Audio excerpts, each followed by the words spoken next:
man-made mountain that erupts on cue. Strange and exotic lands. Ancient civilizations brought back to life. You're looking at the most ambitious new theme park in the world, DisneySea, Tokyo. The best-kept secret in the Far East until now. In a world exclusive, Travel Channel's cameras are the first to be given full access to Disney's only water-based theme park. It's a front-row ticket on a multi-billion-dollar adventure. It's a journey across continents and across time. We'll travel across seas and beneath them, too. It all takes place in one mega theme park. And on this journey, nothing is as it seems.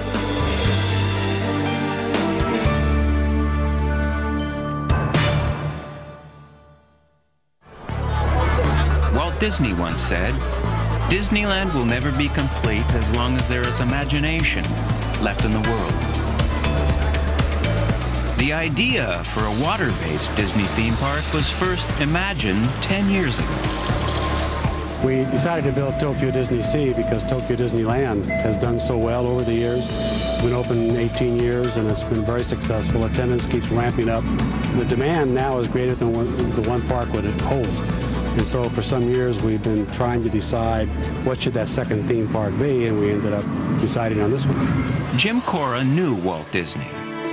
Back then, the idea of having two Disney theme parks in the same city would have stretched even Walt's imagination. Well, it's a huge difference between what we did in 1955 with the first park and what we've done here.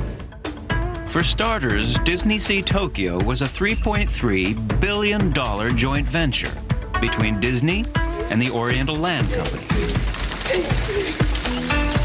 Two very different cultures would have to work closely together to pull this off. In 1998, Disney chairman Michael Eisner flew to Tokyo for the groundbreaking ceremony. The Japanese revere their ancient traditions, and this was one of them. It is a pleasure to be back in Japan. I'd like to thank Kagami-san for inviting me to Tokyo DisneySea groundbreaking. Disney is very excited about the new Tokyo DisneySea theme park project. If there's one thing Japan and the United States are good at, it's building big things. Formalities over, construction commenced. Before long, an entire mini-city started to appear on the shores of Tokyo Bay. When you consider design took us about 4 years and construction took us about 3.5, so it's 7.5 to 8 years to do something as complicated as this park.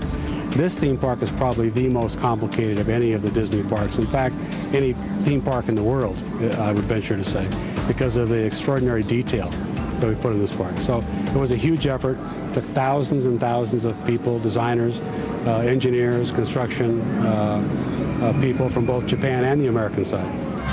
Then on September 4th, 2001, DisneySea Tokyo opened its gates for the first time. The Japanese public was introduced to 7 separate water-themed worlds. Mediterranean Harbor, American Waterfront, Port Discovery, Lost River Delta, Arabian Coast, Mysterious Island, and Mermaid Lagoon. All these theme ports of call are linked by a man-made sea, the largest treated body of water at any Disney park. 40 million gallons stretching over 25 acres. But there's more to this little sea than meets the eye. The secret is you could actually walk across it. The water is only waist deep. You can't see what lies beneath because the sea is dyed brown.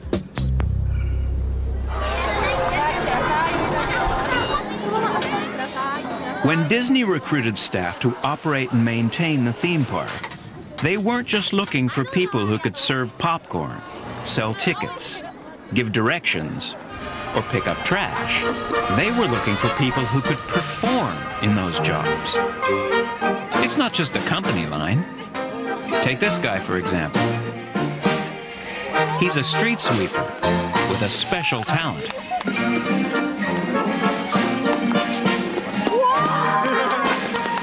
Want to see it again?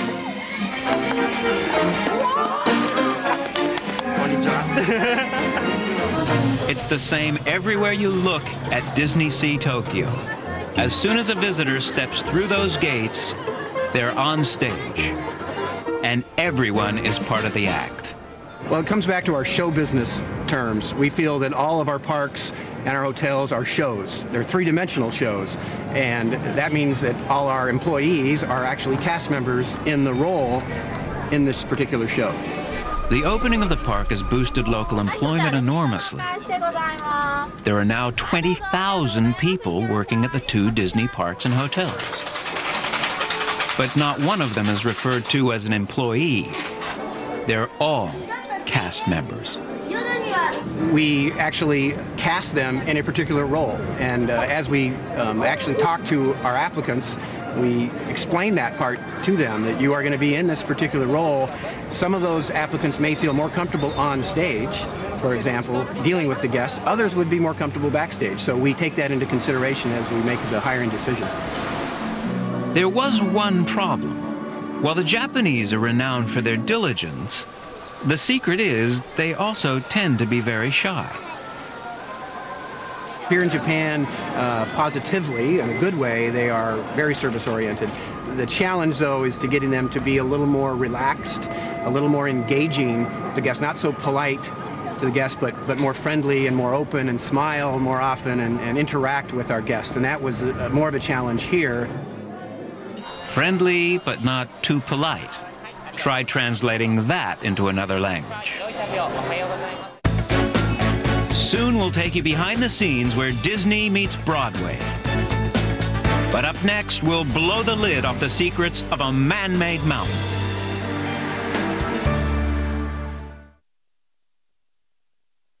DisneySea, the world's first water-based Disney park, has changed the landscape of Tokyo Bay. This towering inferno is Mount Prometheus. Once a legend on Jules Verne's mysterious island and 20,000 leagues under the sea, it is now very much alive and active. If you were thinking this is all achieved with chicken wire and plaster of Paris, listen to this. The secret is you're looking at the largest man-made rock structure ever built by Disney. We're talking about rock, 750,000 square feet of it. More than 2,000 pieces of rubble piled 160 feet high. And under the hood, there's a lot of firepower.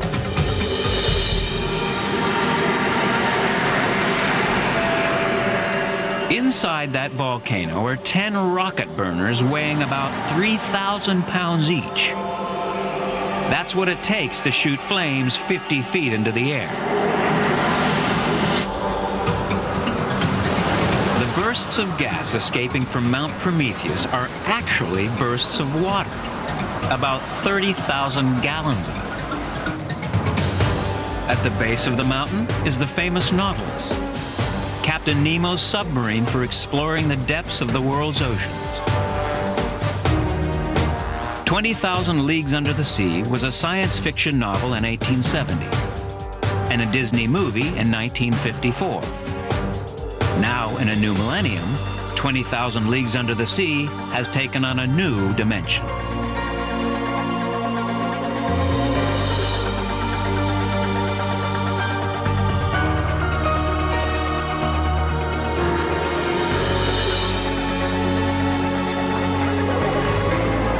If you prefer terra firma, there's the Journey to the Center of the Earth, a ride lit up by more than 50,000 crystals.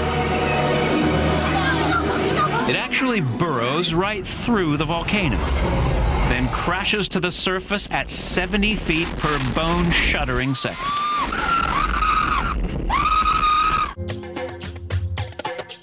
Another timeless land of magic and adventure is the Arabian coast.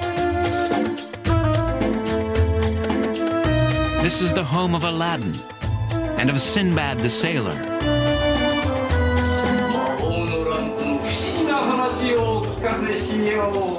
The Magic Lamp Theater is the first Disney show to mix live theater with a 3D film.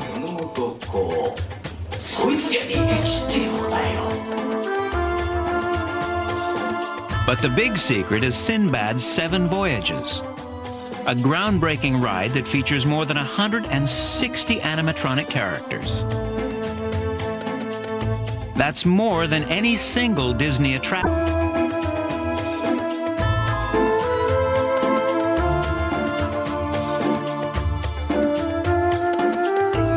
Nothing is done by halves here. In fact, the carousel is done by double. One on top of the other. Another Disney first.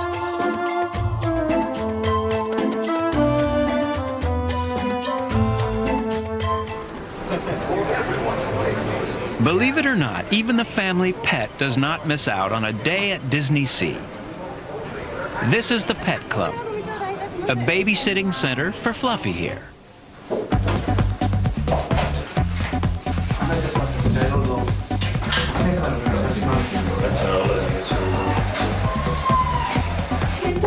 Pet parking costs about $30 for the day, but that includes meals, naturally. The Japanese have kept pet dogs for thousands of years. And here's something else you may not know. In Japan, a day at a theme park is an occasion to dress up for.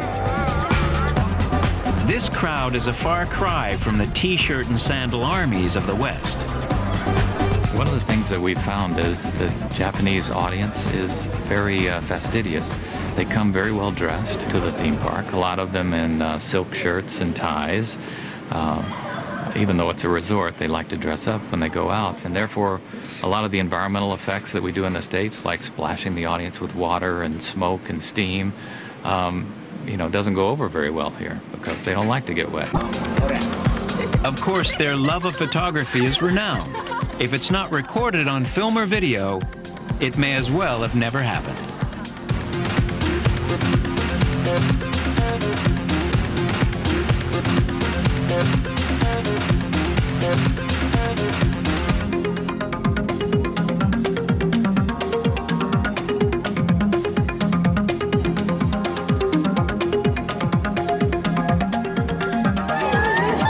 But there's another thing. It seems that a day out at a theme park is not just about sightseeing, it's also about being seen. And some of the fashions have to be seen to be believed.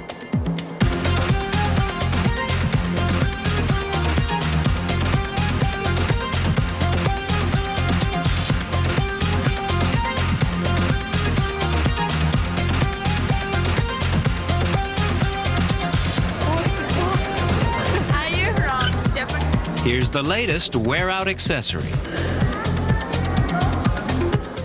Sometimes it's hard to tell the cast from the audience.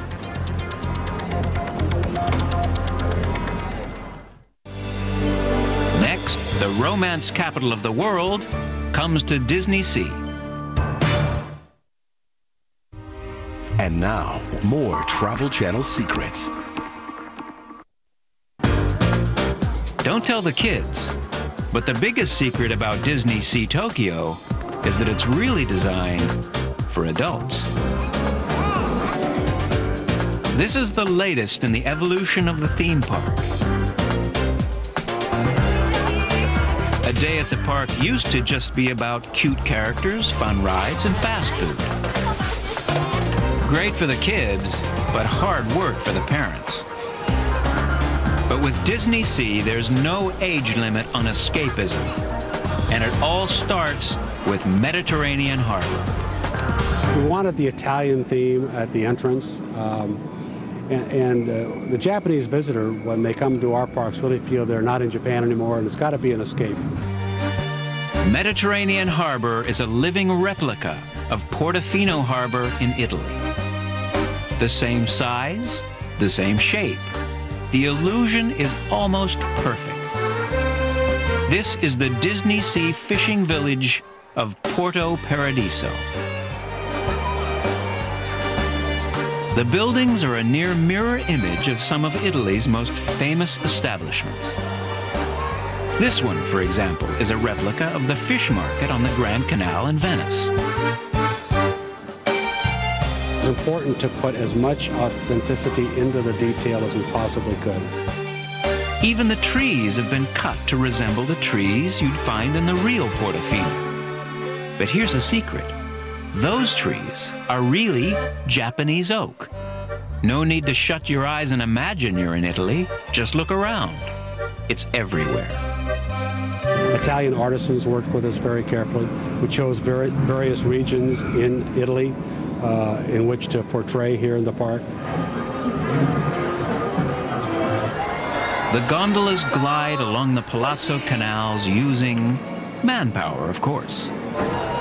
That guy with the pole is not just there for show. In fact, this is the only ride at any Disney park that doesn't run on machines or computers.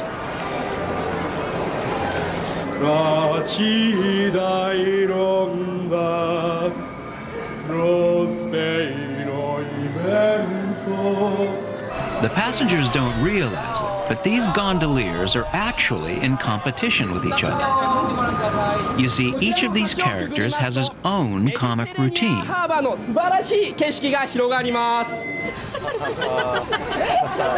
And the honors go to the gondolier who can get the most laughs from their captive audience.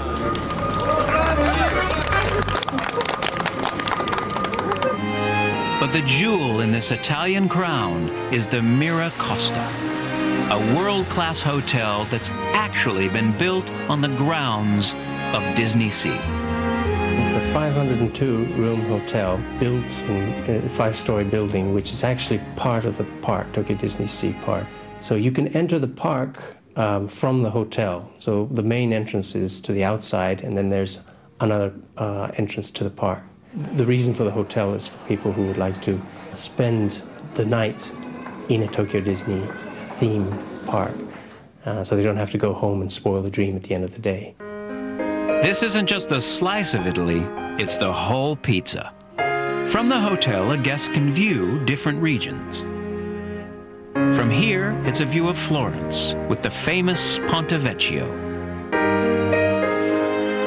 In a word, the Mira Costa is opulent.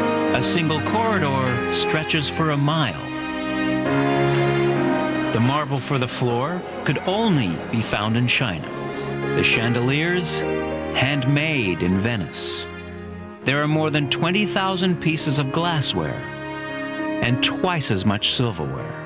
We had people roaming Europe to pick up art objects, and furniture was sourced from abroad to make sure that every single piece and every single fabric, which is all designed for the hotel, every piece of wall covering and every piece of carpeting was absolutely authentic.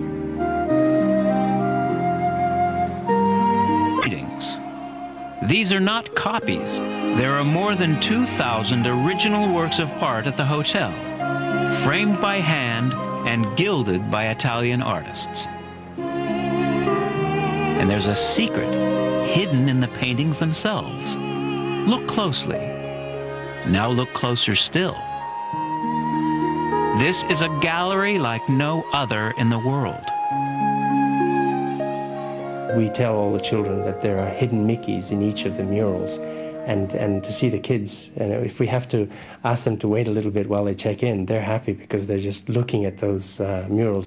An Italian hotel within an American theme park within a Japanese city. It's a unique concept. And the Mira Costa offers one service in particular which has captured more than just the imagination of its visitors.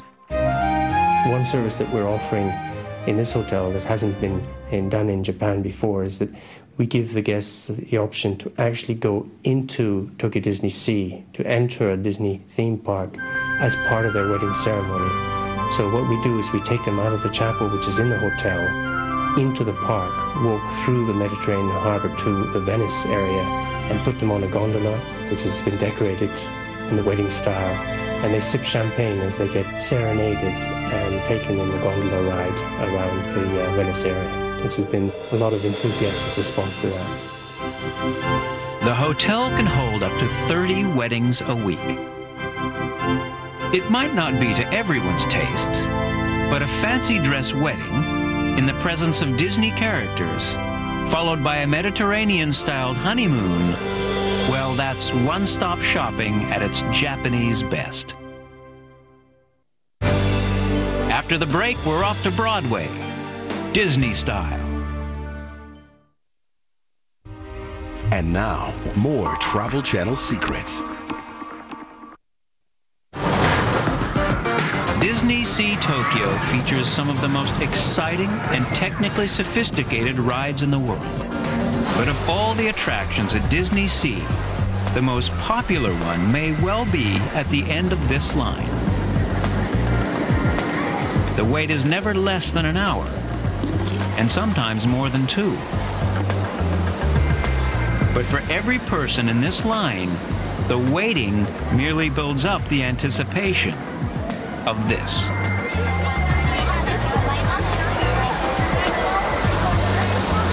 This is the only place in Japan where you can buy a giant gyoza, a Chinese fast food delicacy. Our Japanese guests like Chinese food. Gyoza is a very popular item, and so the chefs developed what we call the gyoza sausage, and it became so popular from the media and people talking about it that now that cart averages about an hour and 20 minutes wait every day. We sell about 3,500 of them a day, and it's just phenomenal.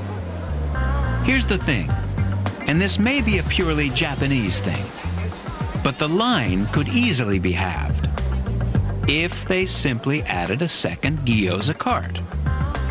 They don't, because this one food cart has taken on celebrity status, and waiting in line is half the fun. That's the theory anyway. I think that's captured the popularity with the audience, and they just stand in line forever to have one. In China, this is fast food. In Japan, it's more like gyoza gridlock.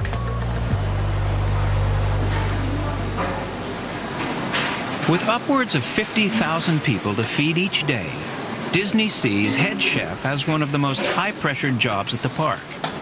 Behind the scenes, this is where the action is.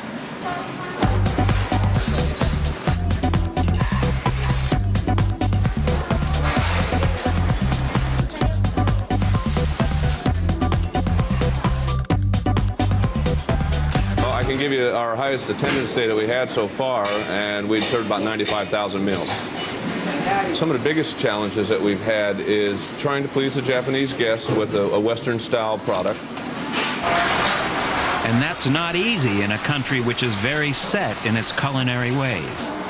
And you know, you're in Japan, and take into consideration that 98% of the guests here, the demographics are Japanese. You know, really had to educate myself to, you know, the tastes and likes of Japanese. So I did a lot of restaurant research and stuff here just to, you know, to understand what their palates were. Rule number 1, serve everything with rice. It's a cultural cliche, but it's true. Everything revolves around rice, so consequently, you know, the portions of meat and vegetables are much smaller. Portions here are probably like for meat or chicken, fish, you know, at least probably 2/3 smaller than, you know, in the States. You know, to American, if you serve them a steak, that they would say, you know, where's the steak? You know, this isn't a steak. But a lot of foods here are based on, in Japanese cuisine, more rice is the main component of the meal, and everything else is kind of to eat with the rice. So whether it's the meats or the vegetables, they're much smaller portions. Getting the balance right between what the Americans wanted to offer And what the Japanese could stomach was not easy. It was a cross-cultural culinary clash, and Edwin Wronski admits there was some argument. Though we didn't always agree, but we always had the guest in mind and to deliver, a unique experience, food experience, just to match up with the magnitude of the park. So that was our focus. So from that standpoint, it was really, it was challenging, but we spoke the common language when it came to food. And here's something you may not know. The Japanese are almost obsessive when it comes to hygiene. These are some of the cleanest kitchens in the world. But one experiment that has proven to be an unparalleled success is located at Port Discovery. They call this Aquatopia, ordered chaos on water.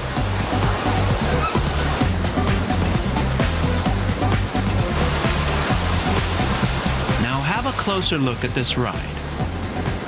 No tram lines overhead. And there's nothing under the water to guide these twirling dervishes either. It is invisible. Each of the watercraft is guided by laser.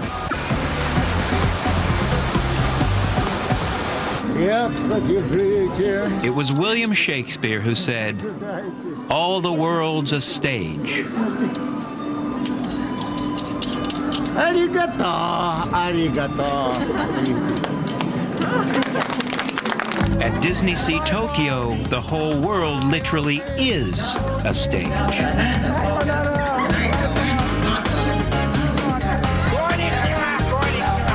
There are performers everywhere.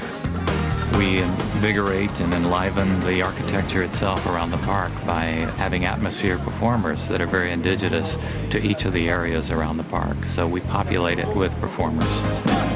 And it's a truly international ensemble. These street performers come from America, Canada, Russia, the Middle East, and, of course, Japan. The park is populated by more than 200 performers recruited from all points of the globe. こんにちは、皆さん。こちらにいらっしゃる方はですね、このポルトパラディーソの市長のメイヤです。どうぞよろしくお願いします。 See, for those of you who did not know what he said, I am the mayor of Porto Paradiso, here in Mediterranean Harbor. Ciao everybody, bye-bye. Very good. Very few of these overseas performers speak any Japanese, but there's a secret to keeping this crowd happy.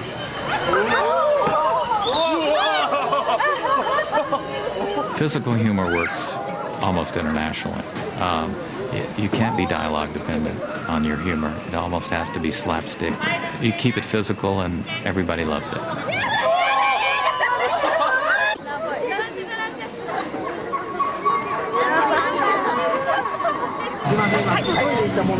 The staff at DisneySea Tokyo don't wear uniforms, they wear costumes.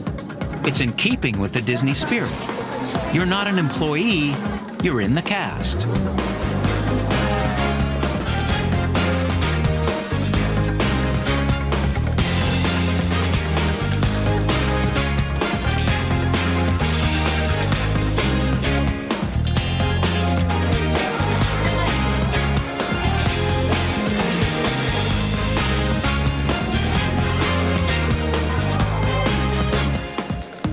The costuming area here is one of the largest and busiest in the world.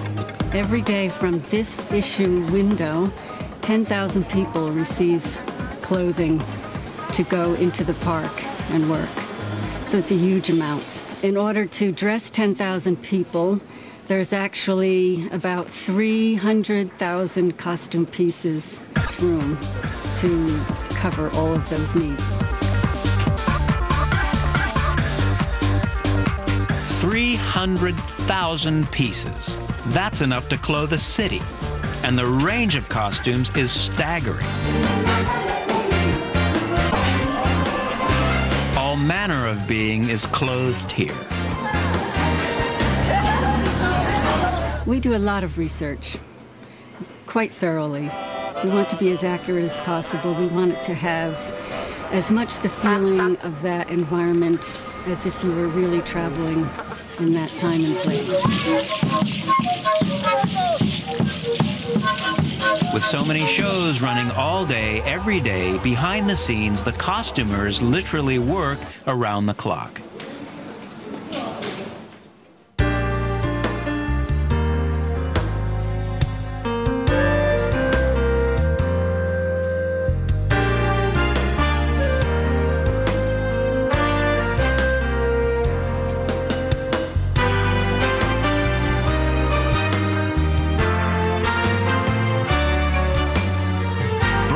Manhattan has long been regarded as the theater capital of the United States, if not the world. There are about 35 theaters on Broadway, but this is not one of them. DisneySea Tokyo has its own Broadway-style theater that's even bigger and better than the real thing. Well, it's much better than a Broadway theater. You have to realize a lot of the old classic Broadway theaters were built in the 20s and 30s, and they're great classic old houses.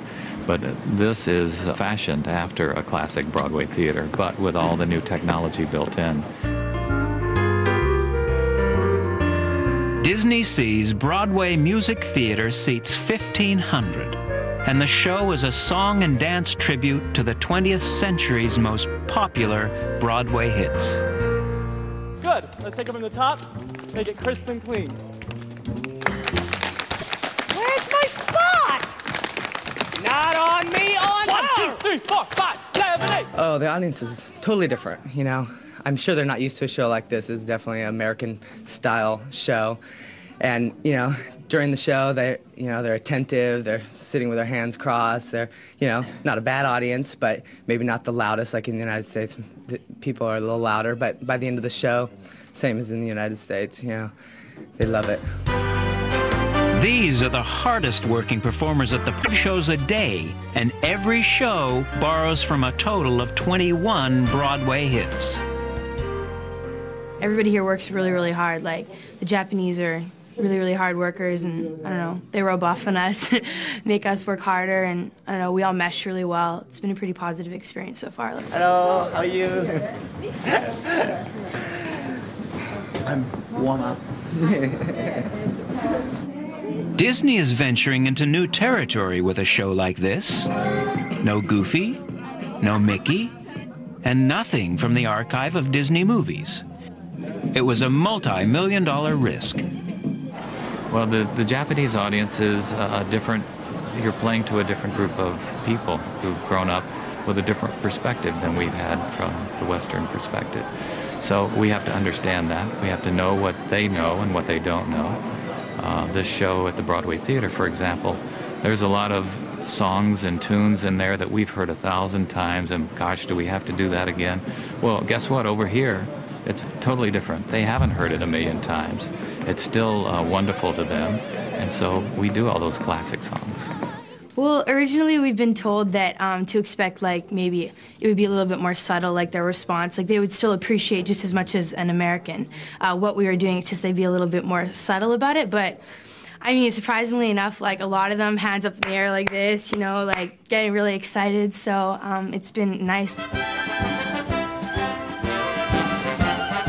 While many in this audience will never have the opportunity of seeing a real live Broadway show on Broadway, this is quite authentic.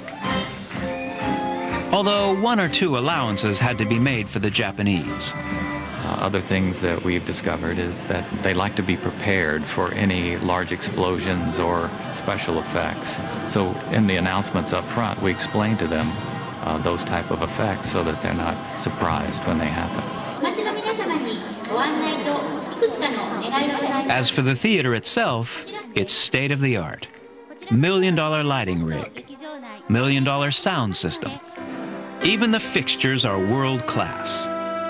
See how the lobby floor looks like it's paved in marble? That's because it is. We accomplish what we set out to, and that's to transport this audience to a different place.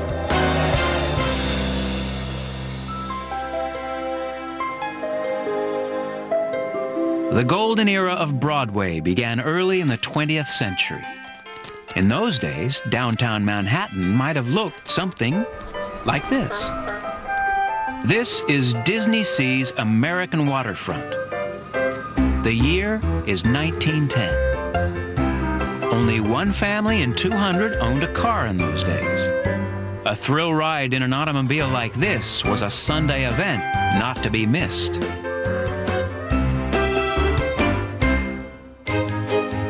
Overhead, the trolley train ferries people to and from the docks. These are exciting times, recaptured in every detail, a century later and half a world away. The American waterfront at the turn of the century in the United States is very detailed oriented. The graphics, the theming, lots of research, and we think we captured most of it. The American waterfront portrays a time and place when Walt Disney was just a little boy with a big imagination. It represents the harbors of cosmopolitan New York and the more genteel Cape Cod early in the 20th century. In those days, of course, you could only travel abroad by sea, and only the very rich could afford it. SS Columbia is about to set off on her maiden transatlantic voyage. It's all just for show, of course. The SS Columbia is permanently moored here. But here's a little secret. This magnificent luxury multi-story ocean liner is fake. It is probably the world's largest model ship, created by some of Asia's finest shipbuilders. There was once a real SS Columbia. In the late 1800s, it brought thousands of European migrants to New York. Who knows? Perhaps there was a Disney on one of those passenger lists. Next, we'll unveil the underwater ballet where no one gets wet. Stand by for The Little Mermaid. And now, more Travel Channel secrets.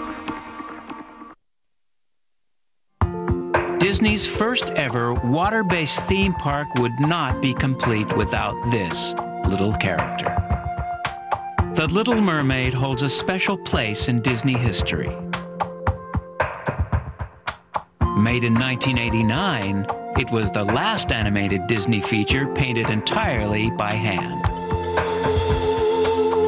It's an enduring classic, brought back to life at DisneySea Tokyo. This is Mermaid Lagoon.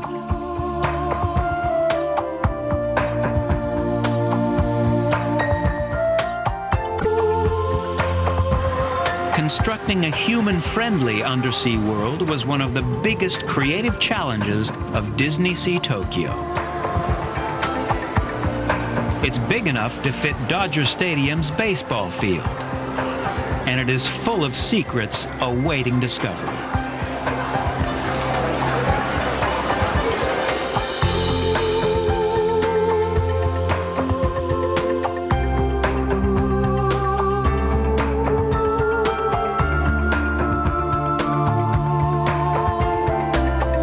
The main event is the Under the Sea live musical.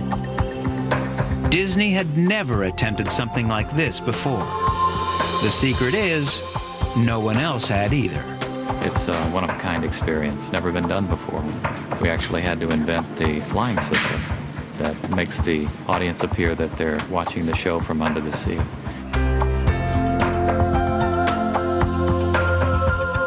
The entire performance takes place above the stage, a cross between puppet show, trapeze act, and deep-sea fantasy.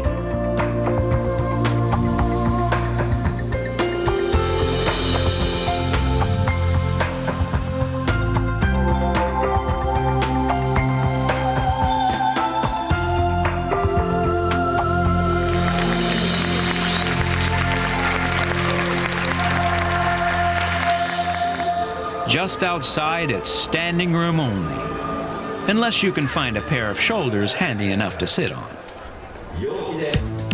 And the occasion is an extravagant twist on Disneyland's traditional parade of characters. It's a parade of characters on water.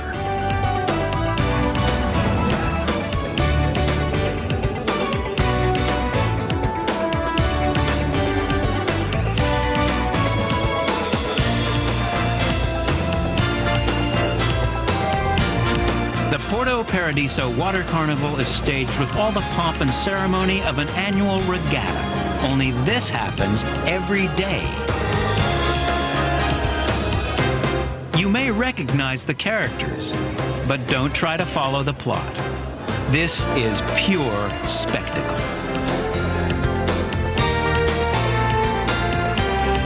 Mickey Mouse is, of course, the bilingual master of ceremonies.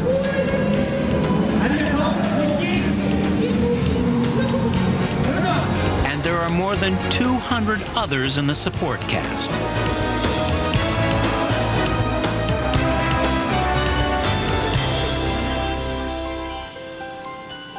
Into the night, and Mickey's whipped up a quick costume change.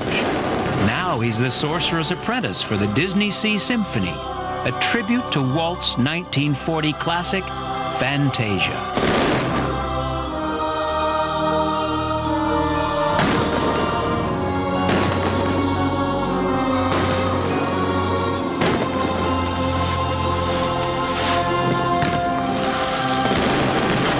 Such thing as over the top at DisneySea Tokyo. It's just a continuation of Japan's fascination with all things Disney. They love Disney. They've always had a love affair with Disney. This is a great escape, not only for the Japanese audiences, for anybody. It's getting away from the real world and the troubles of the real world. I like to think that this is real and outside is fantasy. Legend has it that Walt Disney had a secret apartment overlooking the main street of the first Disneyland. From his room, he loved to keep watch over the thousands of families who came to visit.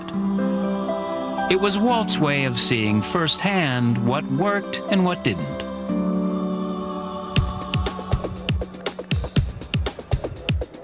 In Tokyo, the new custodian of Disney is the Oriental Land Company. The rumor is that there's a secret apartment hidden in one of these buildings. A place where Japanese executives and Imagineers can continue the Walt Disney tradition. Secret or legend? Let your imagination decide. I think Walt would be absolutely amazed at how far we've come. Plans have already been drawn up for the next chapters in the Disney storybook. Later this year, Disneyland Paris will have a sister theme park, Walt Disney Studios. Then, in 2006, Hong Kong will join the global Disney family. So just imagine what...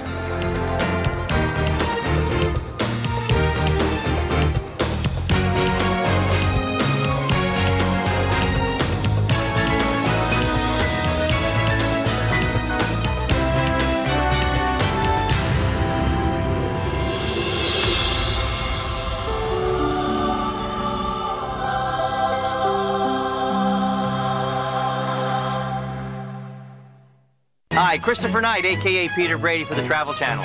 You may recognize this as the Brady Bunch house, the classic all-American home. But how many houses do you know of that were designed without a toilet and with a plastic lawn? Mike Brady, great architect. And that's just one secret. The Travel Channel's got the real locations of all your favorite TV shows. From Fantasy Island to Three's Company, host John Ritter is taking you on it.